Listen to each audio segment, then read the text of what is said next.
Alright, so this is going to be the last tutorial video for the 200 series, and we're going to be focusing on how to calculate angular momentum. So, if you're not familiar with angular momentum, I recommend that you read more papers about angular momentum, but specifically we'll calculate angular momentum kinematically. So, if you don't have kinetic data, which with kinetic data you just use the cross product vector between the two vectors of the ground direction force and the vector between that specific segment and the center of mass. But kinematically, we'll use this formula. So L, which is angular momentum, equals the sum of n's, where n is the total number of segments. In our body, we have 15 segments. So it'll be like the mass of that segment times the position of that segment, or the displacement between the segment, that specific segment, and the center of mass, and the velocity of that displacement. Um, Plus the inertial, um, the moment of inertia of that segment, plus the angular velocity of that segment, times the angular velocity of that segment. And the unit here is kilogram per meter square per second. So, the first thing you need to do before we start anything is we need to create the virtual lab. So, you notice here that I already created that, but you need to create pelvis lateral here. And if you have not created this before, we can do it together. So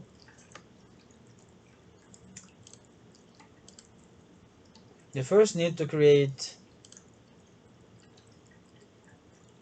pelvis lateral, and to create pelvis lateral you use the starting point as a lab origin, and you just basically give it a 0.1, but from an existing coordinate system of the pelvis. So anytime the pelvis rotates, that specific virtual marker that we created will rotate depending on the rotation of the pelvis, but not depending on the lab. Alright, so once you create that, we'll go ahead and create the the pelvis lateral projected, and basically using the lab origin as the origin, and then we're using the lab X, the one they created here. Together we created that together from the previous, from the first video of building a model, but if you can't remember that, you just basically like create lab X as 0 point, everything is 0 but 0.1 for X, and lab Y is everything 0 but 0.1 for Y, and then lab Z is everything 0 but 0.1 for Z. Alright, so we have that covered. Then the projected here will be like lab lateral projected, then we use the lab origin as a starting point, but then we use the ending point as a lab X, and then we project that from the pelvis lateral. Okay? Alright. So once we have that finished, let me just close the rest in here. Then we'll like go ahead and create this lab lateral as the end, and it's gonna be the lab lateral. We use the lab origin as a starting point and then ending point as pelvis lateral projected. Let me just double check that's correct. Yep. And then use an actual of 0.1. So once we have all these three created, then we're gonna create a new segment as virtual lab.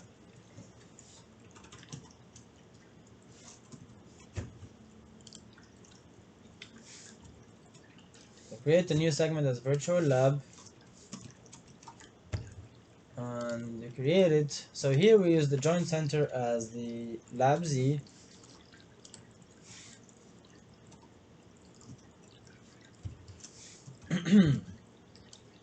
radius of 0.001, and then we use the distal as lab origin.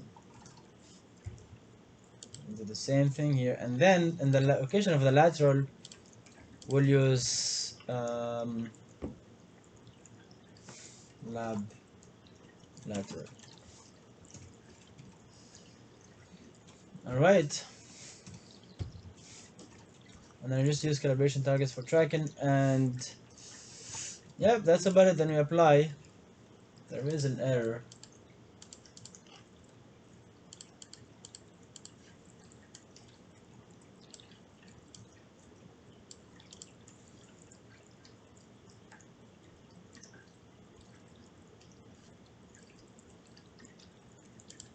Virtual lab 2. Okay, because I already have virtual lab here. Yep, so I have already created that, but if you did not, then create it here. It couldn't override that, but this is how you do it. Let me just close this. Yeah, so it's gonna be like this: virtual lab Z, lab origin, lateral, lab lateral, and yeah, then apply, build model,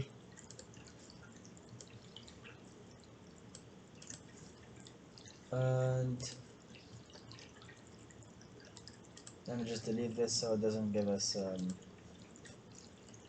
problem. Yeah, so yeah, this is what it's going to be, and then just apply and build mode.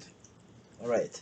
So once you have that covered, we'll go ahead and start building our calculating our angular momentum.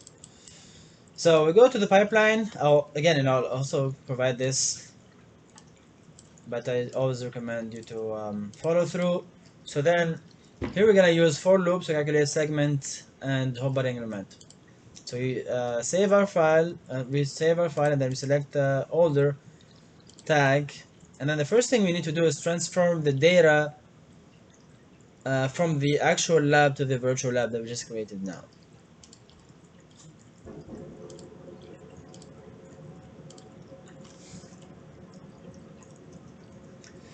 The first thing we need to do is we're gonna use um,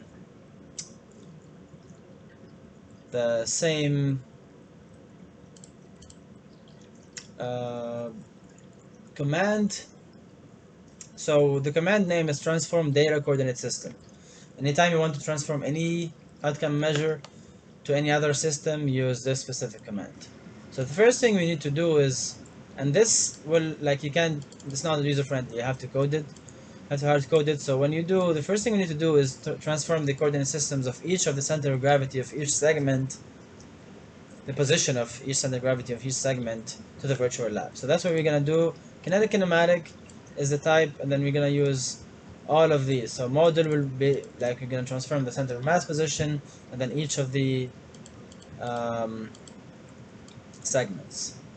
Okay, and then we choose the center of gravity position, and then here to segments virtual lab, and then when we want to export it, so we're gonna export all of these in the same actual folders, but we're gonna give it a underscore VL, so to abbreviate virtual lab, and then we also need to choose this as true. Apply suffix, yes, true. Either you keep it or you don't keep it, or will understand it. Okay. And then once we create the virtual lab coordinates for each of the positions of the center of gravities, we'll also do the same thing for the velocity. So here, transform the center of gravity velocity of each segment to the virtual lab. So instead of using center of gravity position, we use center of gravity velocity. If you see, that's the difference in here. All right. Okay. So once we have that, we also create a center of mass velocity by using the first derivative of the center of mass, the virtual lab center of mass position. So we go to kinetic kinematic model, and then we use the center of mass VL virtual lab, and then we export it. You can export it anywhere you want. I export it in derived, center of mass, and then velocity. All right. Once we have that, then we start with the for loop. So now you're familiar with for loops. Same thing. So we use for each, but then we give a seg underscore name to replace each of these segments. And then we add all the segments, so the right foot, right shank, right thigh, left foot, left shank, left thigh, right, and then pelvis, and then the trunk, which is referred to as TA here, so thorax. And then we have the right upper arm, forearm, and left arm, and then the arm, the forearm, and then the arm and forearm, and then the head.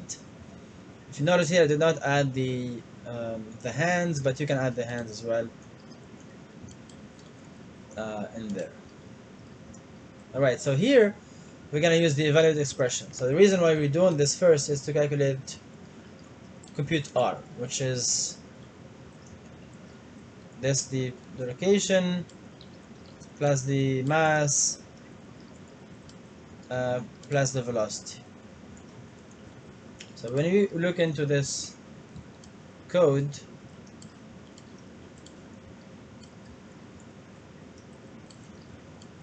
this is what you find. So we create a vector. Anytime you use vector, by the way, let me first show you a very, very useful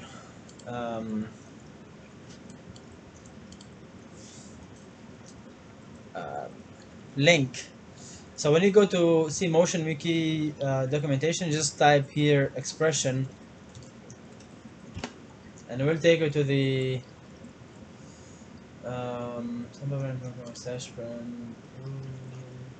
nope.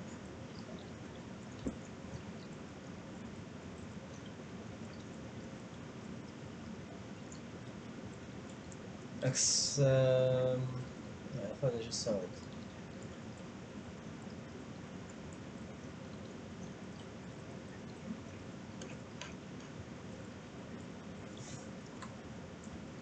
Evaluate expression.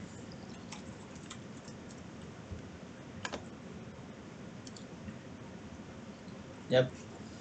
Expressions, you have to add the S. Expressions. So here expressions will tell you all the codes and all the useful tools you can use. So evaluate expression commands. To evaluate expressions command allows the user to include expressions for defining the processing of the signals. Like I said, the expression is where you type the whole code. So the syntax in here, pluses add, minuses subtract, like the normal, stuff. But you use these like the objective not is allowed. Use here like for not equals is 2 equals, and so on, greater than or equal. This is a very, very good and useful link because it tells you all about the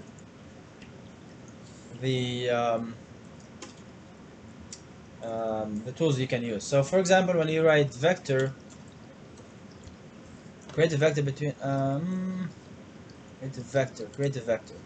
So when you type vector, and then you open up brackets, it lets you to create any vector you want. So this is a very helpful tool because you can create as many like coordinates, or there's just 2 coordinates or just 1 coordinate, or you can combine vectors from like other vectors. Again, like don't mix this with the cross vector. This is not cross vector. Like if you want to run cross vector, just type cross. So cross will give you the cross vector between 2 vectors. But vector will create a vector for you, any vector you want.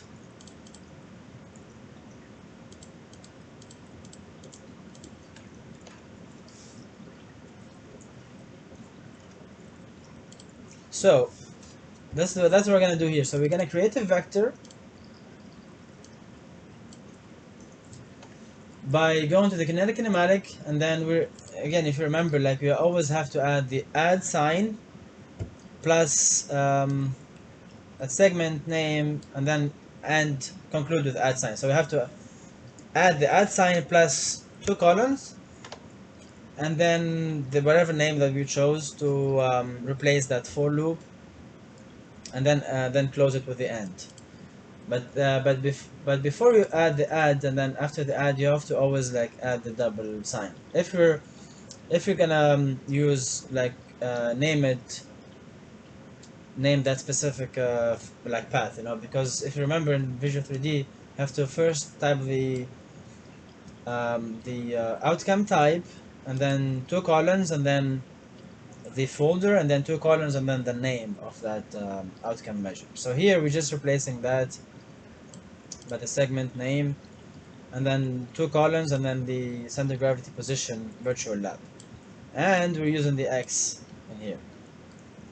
Okay, all right. So minus the center of mass, because if you remember, the first thing we need to um, get is this location. So here we get compute R, which is R times M V, which is this one. So we're basically recreating this R times V times N times M. So the mass of the segment times the displacement and the velocity. Okay, so we go back here. So first we're basically calculating this displacement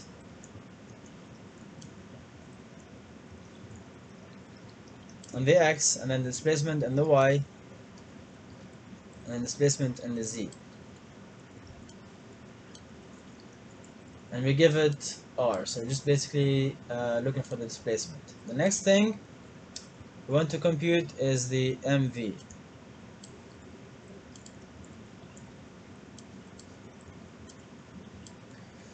And what we're doing here is just multiplying the segment mass, so model segment, and then two columns, and then we're adding the segment name. We're like, again, we're add sign, two columns, segment name, and then add sign to close it, and we're also adding the mass in here times.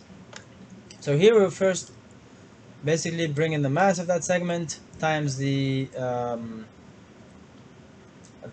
center of gravity velocity. Okay, but we're basically calculating the velocity of the segment minus the velocity of the center of mass, and that's where we get the MV. You're probably wondering like where we got the mass from, and we have the mass here. So we go to kinetic kinematic,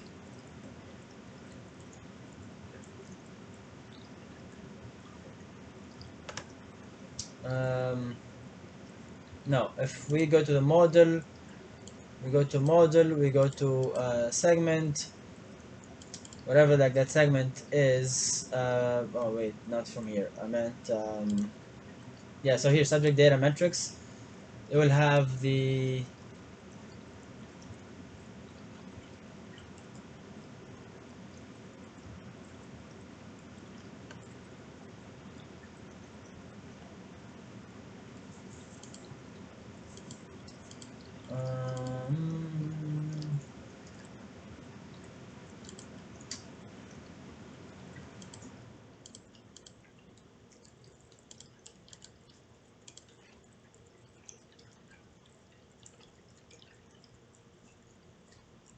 interesting. So in here it only has the radius and the length. It doesn't have the actual mass, but it's somewhere here. So here we basically call it from model. Okay, yeah, model. So it's right here. So when we go to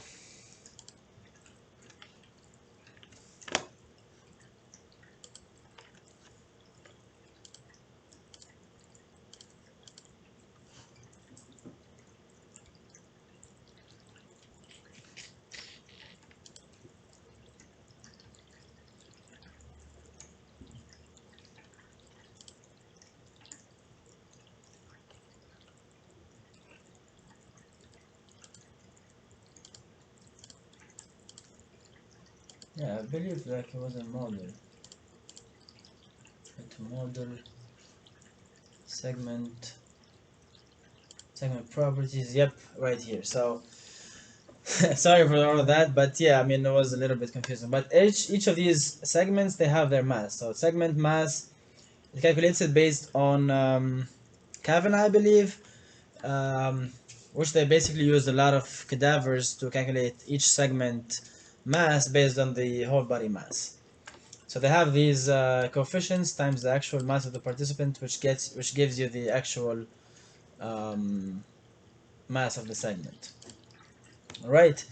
So that's how we call it. So then once we calculate this MV, the last thing right now is to calculate the believe the inertia.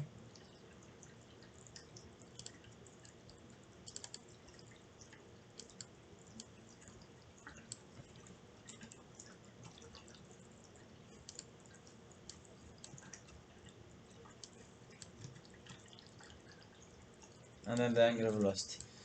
So here we're calculating the compute r times mv. So now we're actually getting the cross product between the first vector of r, which is the displacement between the center of mass and the segment, and we're getting that with the second vector of mv that we created. So we basically got the first part covered, and then we're computing the model-based data.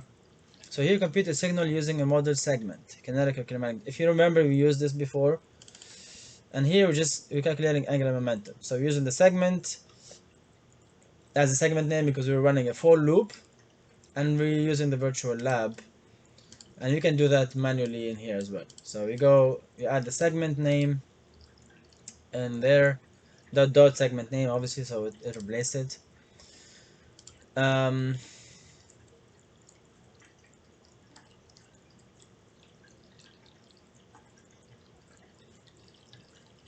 and then the last part here, we're creating an evaluate expression to link model based original segment name with the IW, the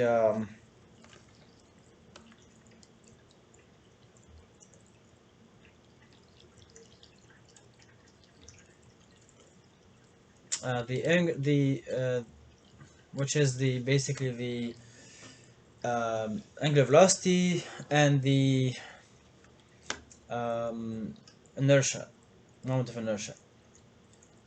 And then we add so basically we're just doing like the last part, which is adding this last part to the first part. So we calculated that first part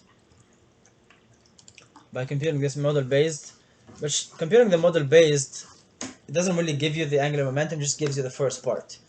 So once you get the first part, we finish that by the if you see here, we gave it the IW virtual lab. Yeah, like this part will be calculated by the angular momentum. So the angular momentum just technically gives you the angular velocity times the moment of inertia. So then we just basically add that to the first part that we created by the cross product, of those two, and that's how we get the angular momentum. But to get the angular momentum for each segment, if we want to get the whole body angular momentum, then we just need to add them together. So once we finish this for loop, it will basically give us, I don't think I have it. Yeah, so once we can run it together, but we will have like extra ones. So we'll basically have each of those segments, the angular momentum is calculated for each of those segments. So when we want to calculate the whole body angular momentum, we just add all of these segments together. And I also went ahead and I created like the upper body angular momentum. So I basically like added all the upper body, and then we did also added the right upper arm, so like the arm and the forearm and the hand as well. So added the hand as well in there, and then the left arm and the left upper arm, then the lower right leg, and then the lower right side, the left and the right of the lower segment and the upper segments.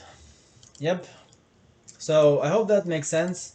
Just pretty straightforward, but you need to like know your way using Visual 3D to complete this. So let's execute it. I'm not gonna save it, and boom, we have everything. So now when we go to link model base, you see like the ones that are created for each of these segments. But when we go to derived, because I usually like say them here, derived momentum contribution. So like total body angular momentum saved on its own folder, then segment body angular momentum is saved on its own folder as well.